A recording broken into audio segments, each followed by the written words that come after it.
Hello and welcome to Marketing Edge on TV, Nigerians' leading initiative in the business of brand management and in the management of brand business. It is a 30 minutes wholesome package that comprises brand news, branding focus, and industry conversation, all in a mix encompassing thorough and in-depth aimed at promoting the brand idea. Amugali Abdikele. Marketing Edge on TV, promoting the brand idea. Good to have you back. First on Marketing Edge on TV's Brand News, where we bring you the latest developments around brands and in the field of marketing, advertising, and communication in Nigeria and around the world.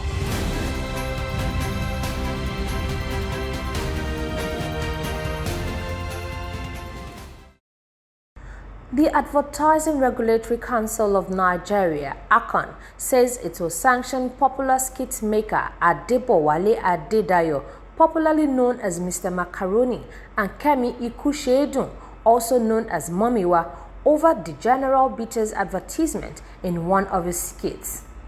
ACON noted that the commercial in the online skit was not vetted nor approved before being exposed on social media platforms. In a statement signed by Dr. Lekon Fadolapo, DG ACON, the regulatory body orders the immediate removal of the advert material on all social media platforms. The Experiential Marketers Association of Nigeria, EXMAN, marked its momentous 10th year anniversary by hosting a 2-day brand experience summit with the title Unlocking the X. The event, which also includes the association's annual general meeting and an awards gala, held at the Event Center, Federal Palace Hotel. In another development, the EXMAN executive, led by Tunji Adeyinka, concluded their service to the association after 2 successful terms in office. This made way for a newly elected leadership led by Tolulope Medebem, who assumes responsibility as president of the association. Medebem, who is also the CEO of Asta Integrated Marketing Limited, becomes the first female president of EXMAN, having previously served as the association's first female vice president. The atmosphere at the Mike Adenuga Center in Lagos was electric as industry professionals and thought leaders gathered to celebrate the successful conclusion of the World PR Day 2023 event. The event, which was organized by GLG Communications, a renowned PR and reputation management firm, captivated the immense talent and contributions of the Nigerian PR ecosystem as it honored 50 exceptional PR and communication professionals who have made significant contributions to the Nigerian PR industry, including Marketing Edge publisher and editor-in-chief John Ajayi, who was also recognized on the prestigious list. The PR Power list provides a platform to celebrate these unsung heroes who contribute to transformative change in business and society. But that was brand news. Next is branding focus after this break.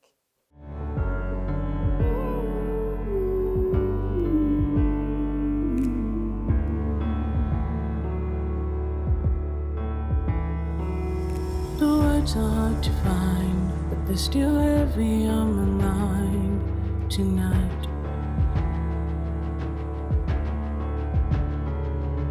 The pain is deep inside, but I still want to hide tonight.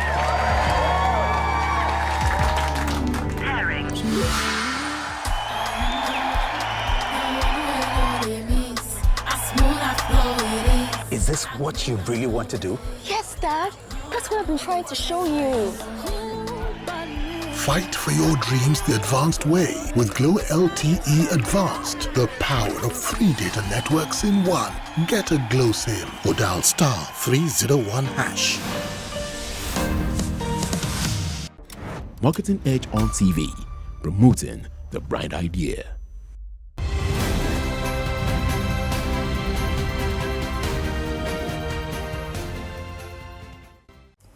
Alan Watts once said, "We seldom realize, for example, that our most private thoughts and emotions are not actually our own, for we think in terms of languages and images which we did not invent, but which were given to us by our society.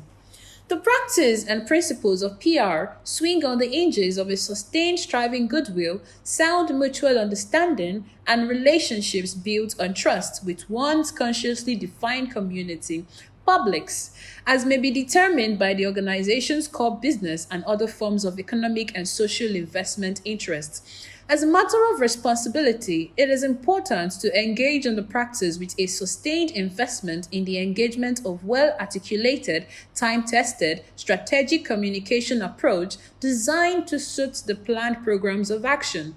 For this to genuinely manifest in a manner that endures and achieves greater impact, the way of life of the people involved, spiritual or temporary, must be given a premium consideration when incubating policies and articulating action plans that would be of benefit to the organization's selected publics. Research has proven that since the creation of humankind and true human evolution, humanity at almost every point has been immersed in cultural diversity, faces, clothes, smells, attitudes, taboos, values, traditions, behaviors, beliefs, rituals, and festivals. With critical examination and references to the theme, this diversity immensely influences and impacts on everything in the ecosystem. It would be a crude act of insincerity to assume that PR as a form of human activity is immune. To succeed, one must make efforts to align aright. Therefore, a visionary organization with sincere intent should determine, define, and plan programs of action that align with the culture and tradition of the people for the purpose of the overall interest of the organization and the stakeholders. But our branding focus next is industry conversation, where we have interactions with distinguished personalities who have made tremendous impact in the strategic positioning and promotion of brands. Well, this week we have with us the president of the Experiential Marketers Association of Nigeria, who is also the lead consultant of Astal Integrated Marketing Limited, Ms. Tolulope Medebem. After this break. Where's Glory? Excuse me, ma'am. Glow! Where Glow now? I dare you. Glow, don't go village. Tell all our customer. Everybody pay attention. See, now Glow dedicated 10x. Now they dash me 10 times the credits when I load. Can't even summer me double data join. Yeah. Wait, so with 1.5 when they give all of us, so you they enjoy up to 15,000 naira credit and data. And I say I never finish you. See, now say if we enjoy if we not join Glow dedicated 10x. When I go get 1,000 naira welcome credit. You just carry your phone, dial *777#. Finish. Correct. Glow, you don't win. You don't do. Oh, now see they here. Hello, please, I'm looking for Glow. Be safe now, Glow be they fine. Now Glow be they go. Okay, so enjoy 10 times the value of your recharge on Glow Berekete 10X. You also get 1,000 naira for calls and data and double data bonus on your subscription. Marketing Edge on TV, promoting the bright idea.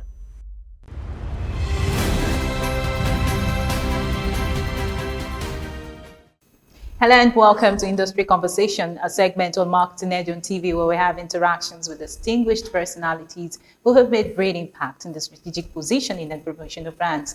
Well, today we have with us a very distinguished personality, the president of the Experiential Marketers Association of Nigeria, Exman, and the lead consultant, Chief Executive Officer of Astal Integrated Marketing Limited, Mr. Tolulope Medebem. So pleased to have you with us on Industry Conversation. Thank you very much, John. How are you?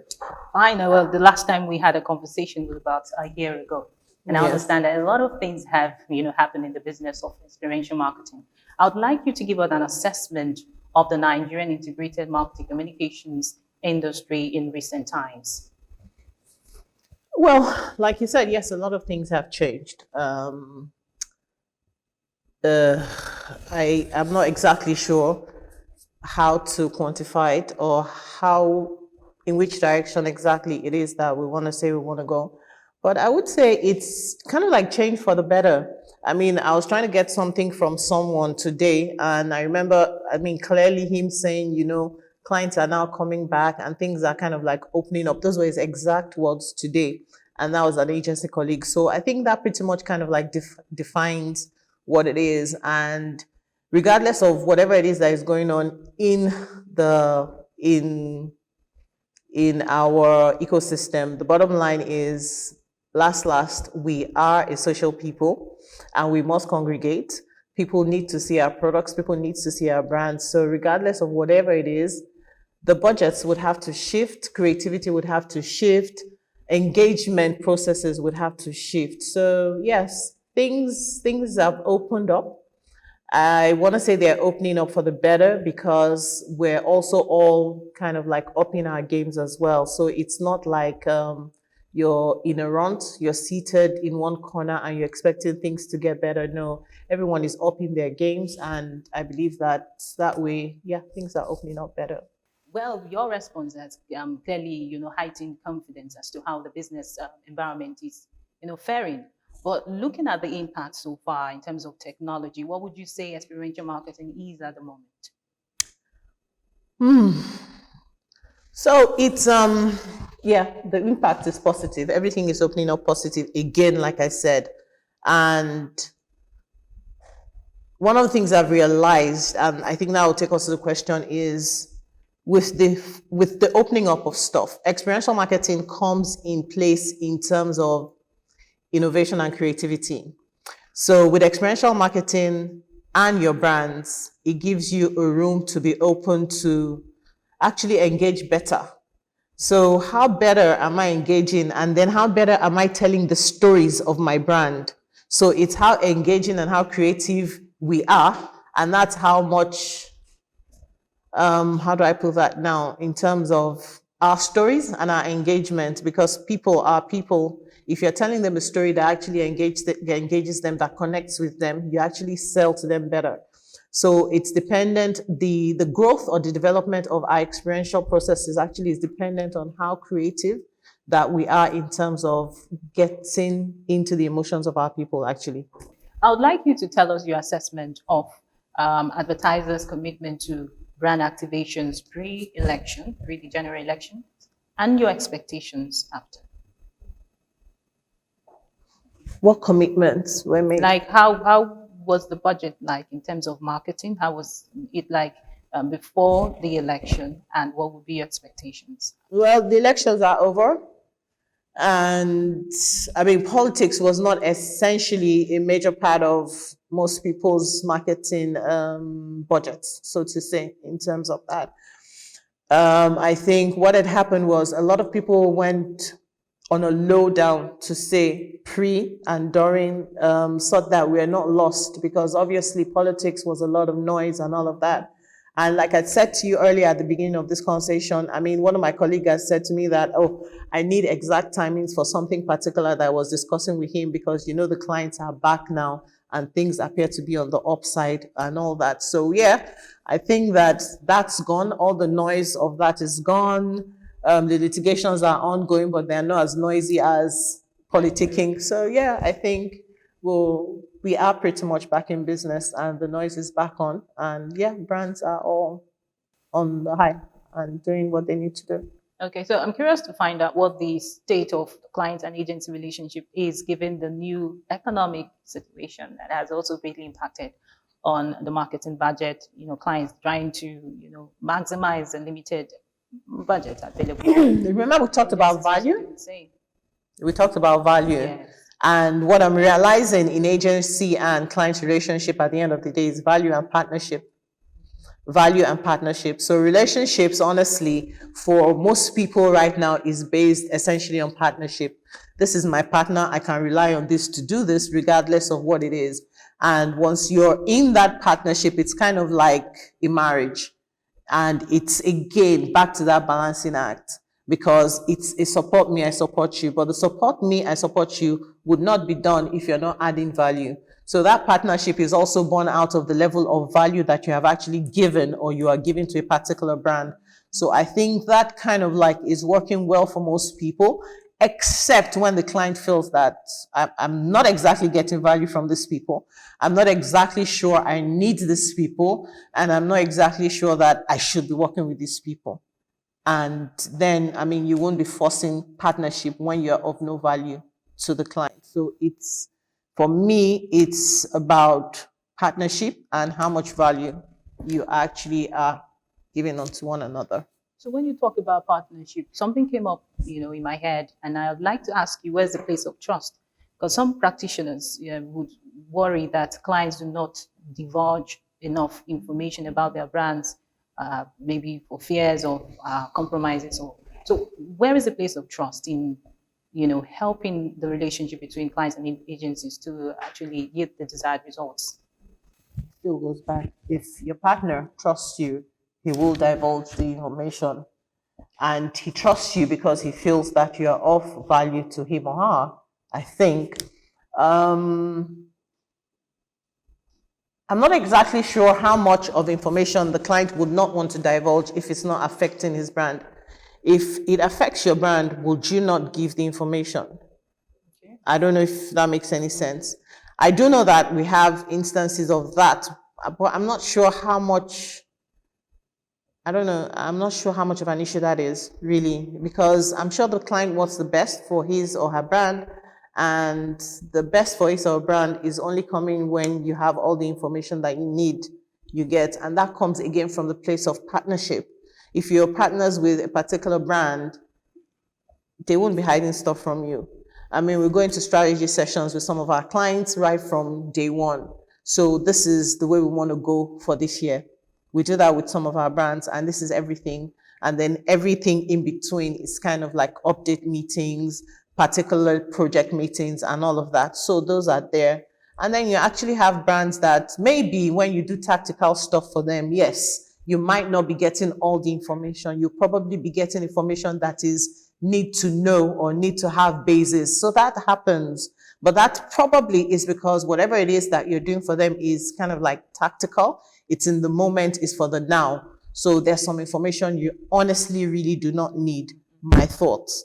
But on a general, I believe that in terms of partnership, of course, they would probably need to divulge whatever information that you need to, I mean, it's for the good of the brand. Exactly. Okay, let's talk about regulations. ARCON recently introduced some sector reforms, and advertising law was also, introduced. I would like you to tell us what the impact has been so far for the experiential business in Nigeria. Again, somehow most of these things we probably have talked about it in the course of this interview. At the end of the day, for me, the reforms are kind of like a win-win. The idea behind the reforms have been, if we have operated without laws and without set regulations for a long time, I believe that it actually makes sense that laws come in. They are not orders, they are laws, they're reforms. And reforms are for what? Reformation. They're to make corrections, they're to make changes. When the changes are not what we expect, we sit down, we dialogue, we make corrections, we put back updates and all of that. So for me, I believe it's a work in progress. I believe at the end of the day, it's a win-win for everyone. I believe that reforms don't happen in one day. They don't happen in 1 year. It's a work in progress, and it's something we're all going to have to walk the talk. So the reforms are happening. How many of us are walking the talks of the reforms? So whilst we're walking, we're talking, we're also walking the talk, and we're also trying to ensure that we all come together and make sure that these reforms actually take effect in all our doings, in all our activities. And with regards to experiential marketing, for one of the things that it has done for us is it has put us we started as a self-regulating body. We have become a government-regulated body, being under our ARCON. And it's a good development for us and for our industry, because if you're not an X-Man registered company, it's going to get to a point where there are going to be clampdowns on you. Like I said, reforms are not in a day, they're not in a year, they're not in a second. They are things that are ongoing and will happen. So it becomes, so I want to be within the experiential marketing industry, then I have to be a member of X-Man, because X-Man is governed by ARCON, and ARCON is under the Federal Republic of Nigeria. So these are the things that. What are the things the sectoral groups could do to aid the implementation of the new ALCON law, and also in terms of benefiting, your members? So pretty much like I just said, is us all walking the talk. So yes, the reforms are here. What are we doing to ensure that reforms are part of us? So right now, as we speak, one of the things that we're doing, apart from internal stuff, where we're trying to also remember, for me, I talk a lot about value because value is important to me. If you're of no value to me, you're of no use to me. And that's me personally. So imagine dealing with a client or dealing with an association. So one of the things that has been done within the association is we actually have what we call the values committee. And for them, it is looking for those things that make you feel proud to be a member. And those things include rebate cost on membership, rebate cost on memberships of different things, rebate costing with venues. We're pretty much the users of most venues within the country, and not only Lagos, like I said, the country. So we get rebate cost on those. We get a number of things which they are working on. We have relationships with 2 or 3 banks where you get your invoices, your payments financed. So that helps you in terms of your events and activities. So these and quite a lot more are benefits of being members of Xman. There's also the insurance, which is coming through the entire ALCON. These are part of the benefits that ALCON is also working. So those are benefits that you get being a member of a sectoral body, and you can't discount these things. I don't know if you get what I'm saying. You can't discount these things, and we all must together walk the talk. We all must together. When banks, I remember there were quite 1 billion banks in Nigeria, and at some point there was a reform, and the banks were cut down to 25, I think. It's growing again, but remember, banks took up banks, those kind of things. It was part of the reform. And at the end of the day, the reform was to pay everyone. It was for everyone, and this is it as well. This is the marketing communication ecosystem. We're all beneficial to ourselves, and we all need to do it together. It's not only going to be the reforms that are there, so they just talk. No, we all have to actually come together to make sure that the reforms work. Okay, so the association, marked its 10th anniversary.